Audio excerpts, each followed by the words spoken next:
وَلَقَدْ يَسَّرْنَا الْقُرْآنَ لِلذِّكْرِ فَهَلْ مِن مُدَّكِرٍ، اور بے شک ہم نے قرآن کو نصیحت لینے کے لیے آسان کر دیا، تو ہے کوئی نصیحت لینے والا؟ السلام علیکم ورحمۃ اللہ وبرکاتہ۔ اعوذ باللہ من الشیطان الرجیم، بسم اللہ الرحمن الرحیم۔ میں امید کرتی ہوں کہ آپ سب لوگ ایمان اور صحت کی بہترین حالت میں ہوں اور اللہ تعالیٰ آپ سب سے دین کا بہترین کام لیں۔ قرآن پڑھتے ہوئے کئی لوگ یہ غلطی کر جاتے ہیں، اور ایسی ہی ایک غلطی سورہ رحمان کی آیت نمبر 13 میں بھی کر جاتے ہیں۔ دو جگہوں پہ ہمارے پاس الف مدہ ہے، ایک ہے جی فَبِأَيِّ آلَاءِ پہ اور ایک ہے جی رَبِّكُمَا پہ، لیکن رَبِّكُمَا کو ہم نے 2 سیکنڈ یا 2 کاؤنٹس لمبا کرنا ہے، اور آلائی کو ہم نے 4 کاؤنٹس یا 4 سیکنڈ 4 سیکنڈ ہم نے اس کو لمبا کرنا ہے۔ ایسا کیوں ہے؟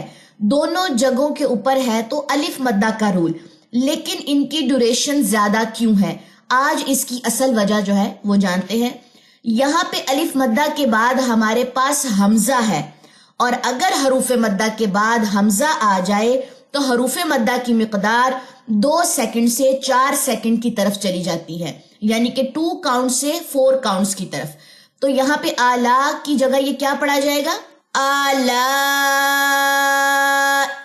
4 کاؤنٹس ہم اس کو لمبا کریں گے۔ اور اسی طرح ربکما، الف مدہ کے بعد یہاں پہ ہمارے پاس حمزہ نہیں ہے تو ہم اس کو 2 کاؤنٹس ہی رکھیں گے۔